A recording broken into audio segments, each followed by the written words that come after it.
Hello दोस्तों, कोकाटा class में आपका स्वागत है। आज हम लेकर के आए हैं ईवीएस की क्लास दूसरी।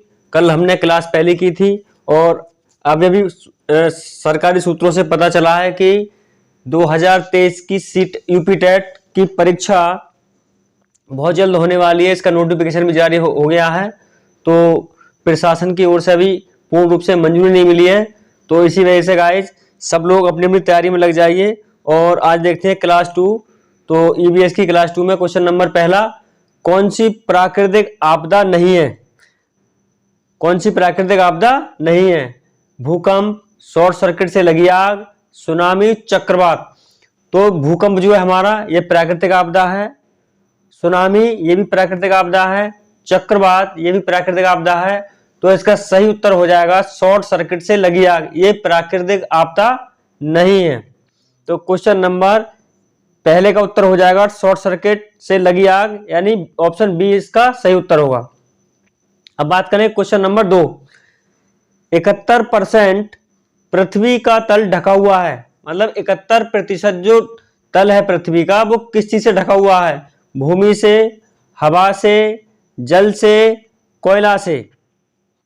तो हमारी पृथ्वी का जो 71% भाग है वो जल से ढका हुआ है और 29% पे हमारा स्थल है। जो स्थल रहने के लिए मतलब रहने की जगह जो होती है उसे हम स्थल कहते हैं। स्थल जो हमारा पृथ्वी पे 29% है और 71% पृथ्वी जो है जल से ढकी हुई है, यानी जल है। 71% पृथ्वी पर जल है। तो क्वेश्चन नंबर 2 का सही उत्तर हो जाएगा option C is the right answer. अब बात करें क्वेश्चन नंबर 3। समुद्र का कितना प्रतिशत जल पीने योग्य होता है? मतलब जो समुद्र है हमारा उसका कितने परसेंट पानी पीने योग्य होता है? 97.2%, 2.15%, 0.65%, 0.0%। तो इसका सही उत्तर हो जाएगा हमारा 0.65%। केवल समुद्र का जो पानी पीने योग्य होता है वो 0.65% ही पीने योग्य होता है, क्योंकि समुद्र अधिकतम समुद्र खारे होते हैं। तो खारे की वजह से उनमें अम्ल की मात्रा ज्यादा होती है, तो इसकी वजह से इनका पानी पीने योग्य नहीं होता। यानी कि केवल समुद्र का जो पीने योग्य पानी है वो 0.65% ही पीने योग्य होता है। तो क्वेश्चन नंबर 3 का उत्तर हो जाएगा हमारा ऑप्शन सी। अब बात करें क्वेश्चन नंबर 4। सबसे बड़े और सबसे गहरे महासागर का नाम क्या है? मतलब जो सबसे बड़ा भी हो और सबसे गहरा भी। तो ऑप्शन ए है आर्कटिक महासागर, प्रशांत महासागर, अटलांटिक महासागर, हिंद महासागर। तो सबसे बड़ा जो महासागर हो हमारा वो है प्रशांत महासागर। इस सागर की जो खासियत है, इसका क्षेत्रफल है 16,572 करोड़ वर्ग किलोमीटर। मतलब ये इसका एरिया है प्रशांत महासागर का। और इसकी जो लंबाई है वो 14,880 किलोमीटर लंबाई में ये इसकी लंबाई है। और इसकी गहराई है 4,572 मीटर, मतलब ये इतना गहरा है। और इसकी चौड़ाई है 16,785 किलोमीटर। मतलब ये महासागरों में सबसे बड़ा महासागर है और गहरा भी सबसे ज्यादा गहरा है। तो इसका सही उत्तर हो जाएगा हमारा प्रशांत महासागर, यानी ऑप्शन बी इसका सही उत्तर होगा। अब बात करें क्वेश्चन नंबर 5। झूम खेती कहाँ होती है? तो झूम खेती अधिकतर जो हमारे पहाड़ी एरिया हैं उनमें होती है। तो झूम खेती के लिए जो हमारे भारत में राज्य हैं, जैसे मेघालय हो गया, मणिपुर हो गया, नागालैंड हो गया, यहाँ इसकी खेती होती है। तो इसका सही उत्तर जो हमारा होगा वो ऑप्शन सी इसका सही उत्तर हो जाएगा। अब बात करें क्वेश्चन नंबर 6। निम्न में रबी की फसलें कौन सी हैं? तो ऑप्शन ए में है धान चना, ऑप्शन बी में है गेहूं मक्का, ऑप्शन सी में मक्का धान और ऑप्शन डी में चना गेहूं। तो हम पहले बात कर लेते हैं कि रबी की फसलें कौन सी होती हैं और खरीफ की फसलें कौन सी होती हैं। तो रबी की जो फसल होगी हमारी, उनकी जो बुवाई होती है वो अक्टूबर और नवंबर के महीने में होती है, यानी शरद ऋतु में होती है। तो जो शरद ऋतु में बोई जाने वाली फसलें हैं, जैसे हमारा गेहूं हो गया, चना हो गया, मटर हो गया, आलू, सरसों, अलसी, ये जो फसलें हमारी ये अक्टूबर नवंबर में बोई जाती हैं यानी शरद ऋतु में, और इनकी जो कटाई है वो मार्च और अप्रैल में इनकी कटाई होती है। अब बात करते हैं खरीफ फसलों की। तो खरीफ फसल जो होती है हमारी वो जून और जुलाई में यानी वर्षा ऋतु में बोई जाती हैं, और इनकी जो कटाई होती है वो अक्टूबर नवंबर में इनकी कटाई होती है। तो ये फसलें हैं हमारी खरीफ की, जैसे धान हो गया, मक्का हो गई, कपास हो गई, अरहर हो गई, प्याज हो गई, मूंगफली हो गई, ये हमारी खरीफ की फसलें हैं। तो हमें इस प्रश्न में ये देखना है कि ये कह रहे रबी की फसल कौन सी है। तो रबी की फसल हो जाएंगी हमारी धान और चना, सॉरी हमारी रबी की फसल होंगी चना और गेहूं, क्योंकि ये हमारी रबी की फसल है। तो क्वेश्चन नंबर 6 का जो उत्तर होगा वो हमारा ऑप्शन डी सही होगा, चना और गेहूं रबी की फसल होंगी। अब बात करते हैं क्वेश्चन नंबर 7, बागवानी के लिए कौन से प्रकार का उर्वरक उपयोगी होता है। मतलब जो हम बागवानी जैसे पेड़ पौधे लगाते हैं बागों में, आम का हो गया या अमरूद का पेड़ हो गया, जो भी हमारे फल वृक्ष हैं, या कहना चाहिए यूकेलिप्टस, तो उनमें हमें कौन सी खाद लगानी चाहिए, यूरिया, सोडियम फास्फेट, डीएपी या वर्मी कंपोस्ट। तो ये जो यूरिया है ये भी हमारा उर्वरक में आता है, और सोडियम फास्फेट ये भी उर्वरक में आता है, डीएपी उर्वरक में आती है, और ये जो हमारा वर्मी कंपोस्ट है तो इसका वर्मी कंपोस्ट जो है राइट आंसर हो जाएगा, जो कि केचुए से तैयार होता है। मतलब केचुए जो लैट्रिन करते हैं उससे ये तैयार होता है वर्मी कंपोस्ट। अब बात करें क्वेश्चन नंबर 8, भारत में हरित क्रांति का जनक किसे कहा जाता है। मतलब हमारे भारत में हरित क्रांति का जनक किसे माना जाता है। तो सन 1966 और 67 में अधिक उपज लेने के लिए इस क्रांति को लाया गया था। तो कुछ बौने बीज थे तो उन्हें जो है अच्छी फसल लेने के लिए इस क्रांति को नाम दिया गया था हरित क्रांति। इसके जनक हैं जीपॉल, नॉर्मन बोरलॉग, बार्नील या डॉक्टर मिशेल। तो इस क्वेश्चन का सही उत्तर हो जाएगा नॉर्मन बोरलॉग। क्वेश्चन नंबर 8 का ऑप्शन बी सही उत्तर होगा। अब बात करें क्वेश्चन नंबर 9, भारत में लाख का सबसे अधिक उत्पादन कहाँ होता है। जो हमारा लाख दाना होता है, लाख, उसका सबसे ज्यादा जो उत्पादन है वो कहाँ होता है भारत में। छत्तीसगढ़ में, झारखंड में, पश्चिम बंगाल में, गुजरात में, इन चारों राज्यों में से कहाँ सबसे ज्यादा होता है। तो एक एक करके सबके बारे में बात कर लेते हैं। छत्तीसगढ़ में इसकी पैदावार होती है 3200 के हिसाब से, मतलब 3200 टन के हिसाब से, और पश्चिम बंगाल में 1400, मध्य प्रदेश में 1300, और सबसे ज्यादा जो पैदावार है भारत में लाख की वो झारखंड में होती है, यहाँ 10,240। तो क्वेश्चन नंबर 9 का जो सही उत्तर होगा वो ऑप्शन बी होगा, झारखंड। अब बात करते हैं प्रश्न नंबर 10, हमारे देश में निम्नलिखित स्थानों में कौन सा ठंडा रेगिस्तान है। तो ऑप्शन है इसके जैसलमेर, लद्दाख, मेघालय, दार्जिलिंग।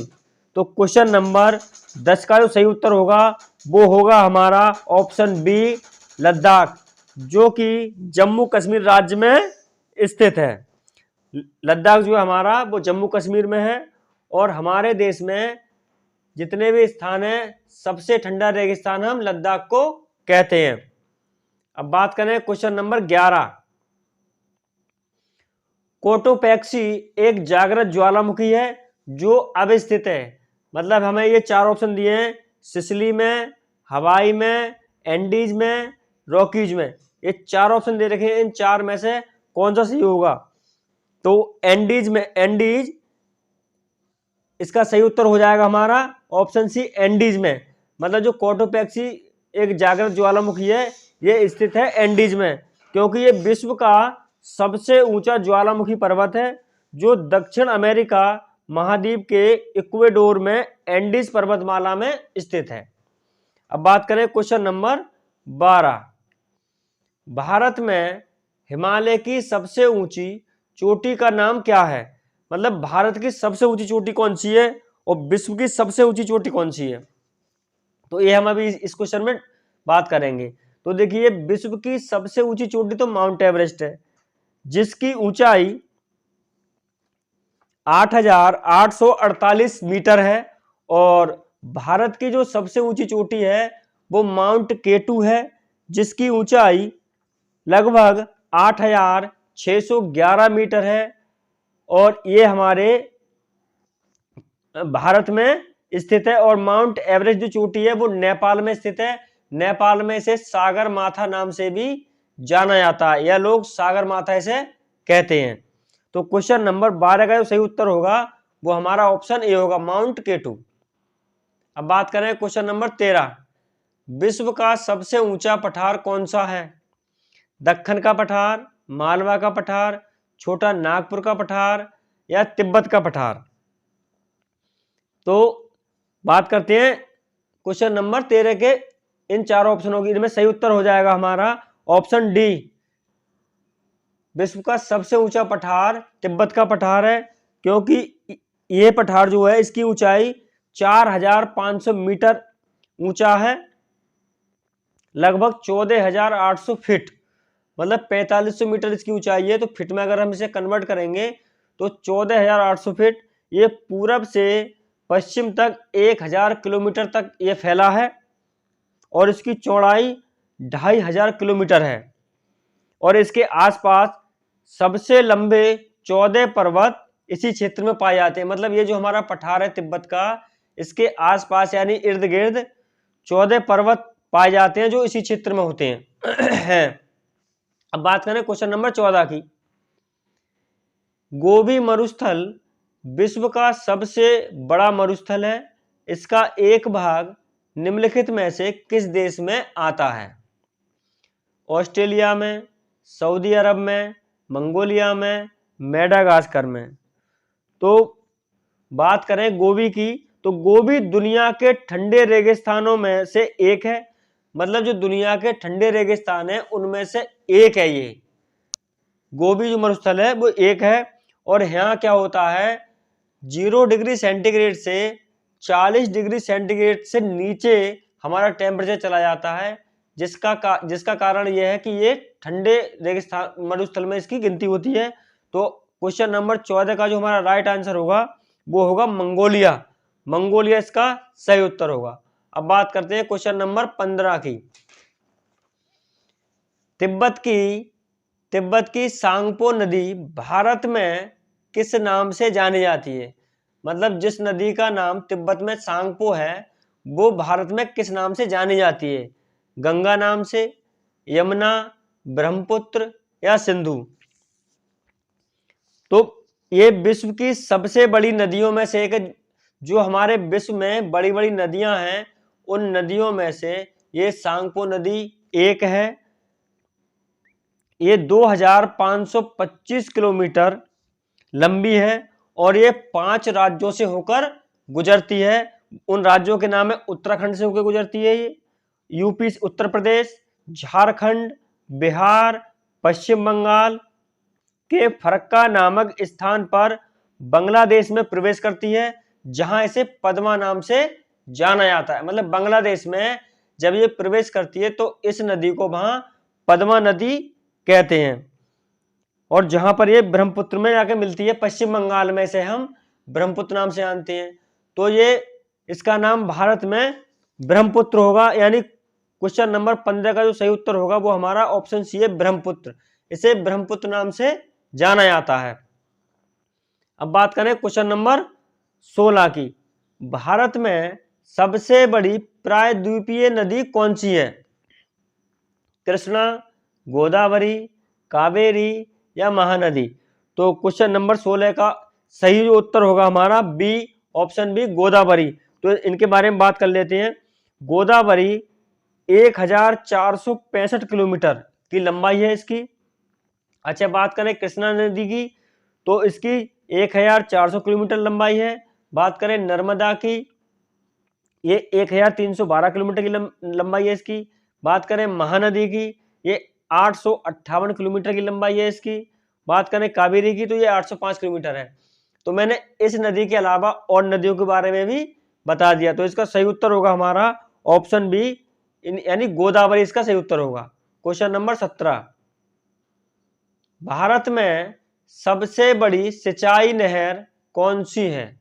यमुना नहर, इंदिरा गांधी नहर, सिरहिंद नहर, अपर बाड़ी दोआब नहर। तो ये क्वेश्चन नंबर 17 के ऑप्शन है। तो और नदियों के बारे में थोड़ा बात कर लेते हैं। यमुना नदी जो है हमारी, वो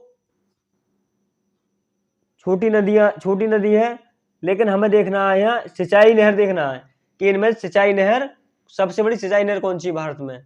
तो इसका सही उत्तर हो जाएगा हमारा इंदिरा गांधी नहर, जो कि राजस्थान में है और इसका पुराना नाम राजस्थान नहर था। 31 मार्च 1958 को इसका नाम राजस्थान नहर से बदलकर इंदिरा गांधी नहर कर दिया गया, जो कि हमारी भारत की पहली महिला प्रधानमंत्री बनी थी, उन्हीं के नाम पर इस नहर का नाम कर दिया गया था। तो इसका सही उत्तर हो जाएगा हमारा ऑप्शन बी, इंदिरा गांधी नहर। अब बात करें क्वेश्चन नंबर 18। रेगिस्तानी ओक एक पेड़ का नाम है जिसकी जड़ें उस गहराई तक जमीन में भीतर जाती हैं जब तक कि पानी तक ना पहुंच जाएं।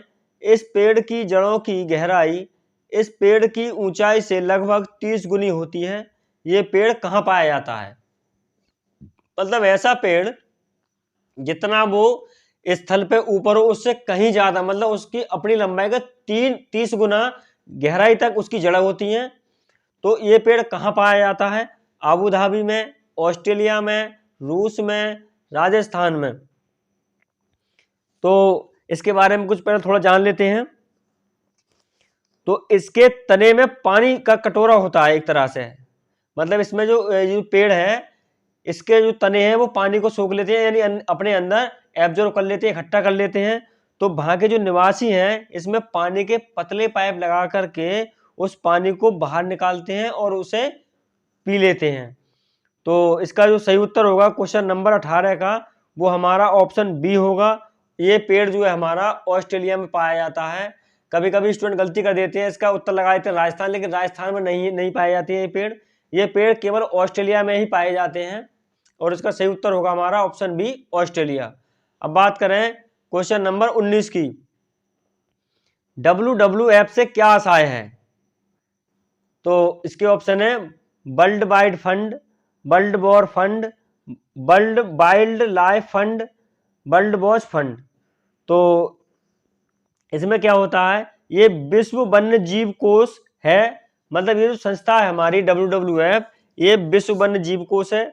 इसे 1962 में शुरू किया गया था और इसका मुख्यालय स्विट्जरलैंड में है। इसका जो प्रतीक चिन्ह होता है वो विलुप्त प्राणी ज्वाइंट पांडा, मतलब विलुप्त प्राणी जो था पांडा, उसका ज्वाइंट जो पिक्चर है वो लगी हुई है, वो इसका प्रतीक चिन्ह है। तो क्वेश्चन नंबर 19 का जो सही उत्तर होगा हमारा ऑप्शन सी, यानी world wildlife fund. Option C इसका सही उत्तर होगा। अब बात करें क्वेश्चन नंबर 20 और इस वीडियो का अंतिम क्वेश्चन। भारत में प्रोजेक्ट टाइगर की शुरुआत कब हुई? 1973 में, 1982 में, 1992 में या 1996 में? तो इसमें क्या हुआ था, इसकी शुरुआत 1 अप्रैल 1973 को, यानी कि इसका जो ऑप्शन ए है वो इसका सही उत्तर है। और इसके बारे में थोड़ा और जान लेते हैं। तो इसकी शुरुआत Jim Corbett national park Uttarakhand से की गई थी और हमारे कुछ और जो योजनाएं शुरू की गई थी, जो हमारे राष्ट्र पक्षी हैं, पशु पक्षी हैं, उनके बारे में कुछ और योजनाएं बताई गई थी, तो उनके बारे में चर्चा कर लेते हैं। जैसे प्रोजेक्ट शेर, शेरों की रक्षा के लिए एक योजना बनाई गई थी प्रोजेक्ट शेर, तो उसकी शुरुआत की गई थी सन 1972 में। इसी प्रकार प्रोजेक्ट टाइगर यानी बाघों की रक्षा के लिए शुरुआत की गई थी 1973 में। और इसी प्रकार एलिगेटर यानी घड़ियाल की रक्षा के लिए योजना बनाई गई थी 1975 में। और गोंडा और हिम यानी तेंदुआ को बचाने के लिए 1987 में। और गजतमे यानी हाथियों की रक्षा करने के लिए सन 1992 में ये प्रोजेक्ट बनाए गए थे। और रेड पांडा मतलब लाल पांडा, इन्हें बचाने के लिए सन 1996 में ये योजना शुरू की गई थी। तो मैंने इसके अलावा और 5-6 योजनाएं बता दी और इन्हें आप इस वीडियो को पूरा देखें बिना स्किप किए, ताकि ये चीज़ें आपके एग्जाम के हिसाब से देखा जाए तो बहुत ही महत्वपूर्ण है। और 2023 का जो यूपी टेट का एग्जाम है वो जल्दी ही आने वाला है, तो आप इन वीडियो को पूरा देखें और हम आपको सभी सब्जेक्ट की निरंतर तैयारी कराएंगे। और हमारी वीडियो को पूरा देखें, चैनल को सब्सक्राइब करें, अपने दोस्तों में शेयर करें। जय हिंद, वंदे मातरम।